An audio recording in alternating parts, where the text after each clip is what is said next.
Thoughts and prayers, Senator Cruz, are just not going to cut it anymore. The people of Texas, the children of Texas deserve action. I'm sorry that you don't like thoughts and prayers. I will pray for anyone in harm's way, but I'll also do something about it. And my very first hearing... The gloves are off in the first debate between Senator Ted Cruz and Beto O'Rourke, and we want your take on who won.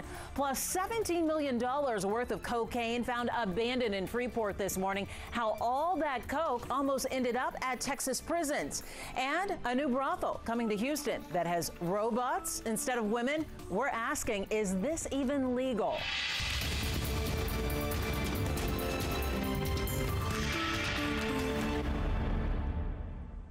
First tonight, lots of storms firing up across the Houston area, and tomorrow is expected to be worse. So if you have outdoor plans, you better have a plan B. Are we talking weekend washout, though, David Paul? When I hear washout, I think like rain constantly, like the whole weekend without a break. We will get breaks from time to time. We're kind of catching a little break in Houston right now. There's rain up north, but we will see thunderstorms fire up beginning tomorrow morning. That's a big storm near Somerville, out to the west of Washington County and west of Brenham. There's a flood advisory for that spot. But by far, the worst situation with weather in Texas tonight is in Dallas. Multiple flash flood warnings across the North Dallas area tonight. I-75 in Plano shut down because of high water, because of flash flooding. And so they've got a situation up there tonight. Here, rainy weekend. Street flooding is also possible here over the weekend if we get some of those heavy storms. Tropics are also trying to get busy. Got a tropical update for you. Complete look at the weekend forecast coming up in a couple of minutes, Mia. A lot to keep up with. We'll see you soon. Thanks, Dave. And this is a good weekend to keep our KHOU 11 News app handy on your phone. You can watch the latest forecasts and check live radars in your neighborhood.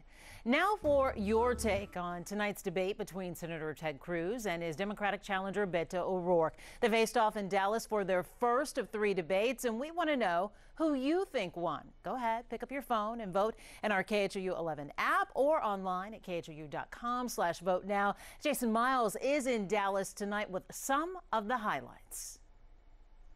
McFarland Auditorium has been a landmark here on the SMU campus since 1925. That stage became the focus of one of 2018's hottest races. Like most debates, this one included a handshake, but the gloves were off during part of it. I'm not going to repeat the slander and the mischaracterization. I'm not going to repeat the slander and mischaracterization. That interaction was over officer-involved shootings, specifically whether an off-duty Dallas officer who recently killed a neighbor by mistake should have not only been charged, but fired. You have another unarmed black man killed in this country by law enforcement. If she violated the law, if she did that intentionally, she'll face the consequences. This debate's focus was domestic issues, including immigration, a topic already used as a wedge in political ads. O'Rourke said dreamers should be granted citizenship for starters. By making them U.S. citizens so they can contribute to their full potential. Senator Cruz brought up a simple 4-word phrase for moving forward. Legal, good, illegal, bad. Cruz said he supported armed personnel to better protect schools after a question about gun control. O'Rourke responded. Weapons of war belong on the battlefields, not in our schools or our churches, our concerts, or our public life. O'Rourke repeated his support for football players who kneel during the national anthem. Cruz criticized that. You have a right to speak, but you could speak in a way that doesn't disrespect the flag. Each campaign got 110 tickets for this first debate, so these supporters needed no convincing. But any undecideds may be listening closely again when the next debate heads to Houston. I've kept my promise, and I will always stand and fight for 28 million Texans. Well, whatever the challenge is, I know that we are up to the task. Congressman O'Rourke took a few questions from the media after the debate. I'm told Senator Cruz went to a local watch party. Reporting from the SMU campus in Dallas, Jason Miles, KHOU 11 News. Thanks so much, Jason. So what do you say? Who won tonight's debate? Well, taking a look at the live results of our informal poll, looks like about 58% of you say Beto O'Rourke, while 42% say Senator Ted Cruz. Thanks so much for voting. By the way, you can watch tonight's full debate on KHOU.com. And Cruz and O'Rourke will face off 2 more times on September 30th in Houston, then October 16th in San Antonio. Election Day is November 6th. Tomorrow, a superintendent's job is on the line because of comments he made on Facebook. In the morning, the Onalaska School Board will discuss Lynn Redden's future with the district over what he posted about Texans quarterback Deshaun Watson. After Sunday's loss to the Titans, he wrote on Facebook, quote, "You can't count on a black quarterback."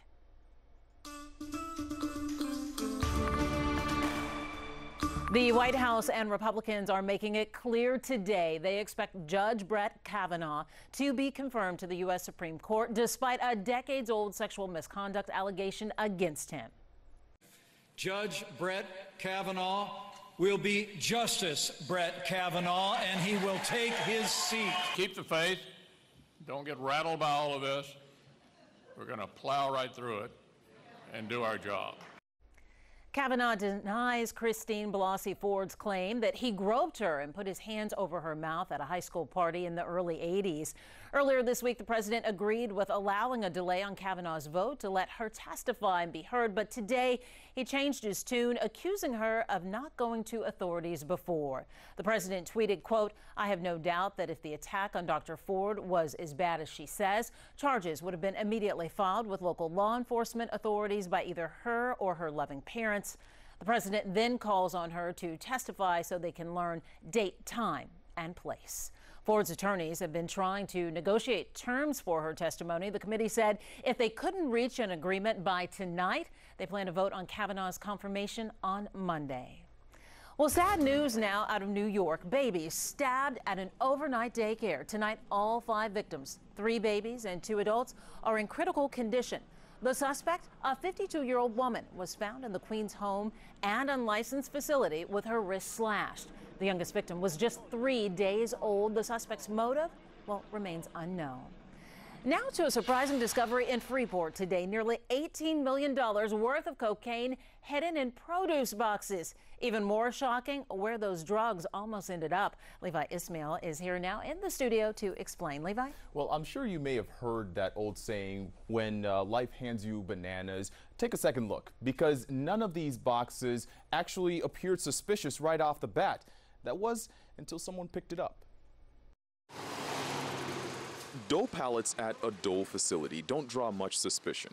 If it sits around long enough, it's not unusual for the Port of Freeport to offer what hasn't been claimed as a donation. Like food banks and other places, we do accept donations of food. Jeremy Diesel of the Texas Department of Criminal Justice sent 2 officers to pick up the 45 boxes of ripe bananas left behind. Took a closer look, took the box off the pallet, examined it a little closer. But something didn't feel right. And there was clearly something inside that didn't look like it belonged in a shipment of bananas. 540 packages of cocaine, a net value of nearly $18 million, which at one point could have gone to a local prison. Using these examples is exactly what these guys are trained for, so I'm not surprised at all that they were able to find something like this. Everything stayed right where it was, but it was only by chance the right people were called. Our guys are trained to look for things that are out of place. Anyone else, and who knows if someone would have peeled back the layers. Maybe eventually. But hey, it made it this far. Standing for Houston, Levi Ismail, KHOU 11 News. Mia? All right, thanks so much, Levi. And now this.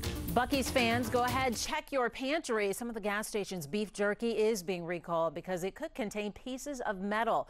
The specific brand is Buc-ee's Hill Country brand teriyaki beef jerky with a Best By date of August 9th of 2019. It was made at Junior Smokehouse Processing Plant in El Campo, which became aware of the problem when a customer complained. For more details, just visit our website, KHOU.com.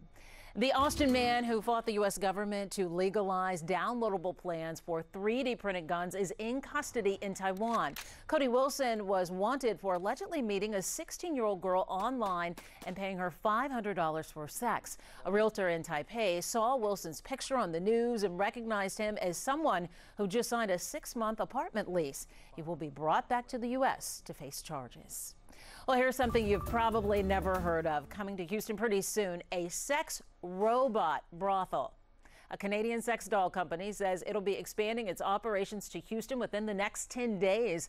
The business claims guests will be able to pay by the hour for intimate time with human-like robots. City representatives say they hadn't heard about and couldn't confirm if it had filed for the proper permitting, but we wanted to know one thing. is this legal? There's a difference between human prostitution and artificial prostitution. And therefore, there's no law I know of that prohibits this as long as it's done to where there's no public view of it while it's happening. Professor Treese adds the business will likely face court challenges, but says it may ultimately be seen as freedom of speech. A growing petition has started online trying to stop the business from expanding to the U.S. The company still has not said where it'll be located when it opens in Houston.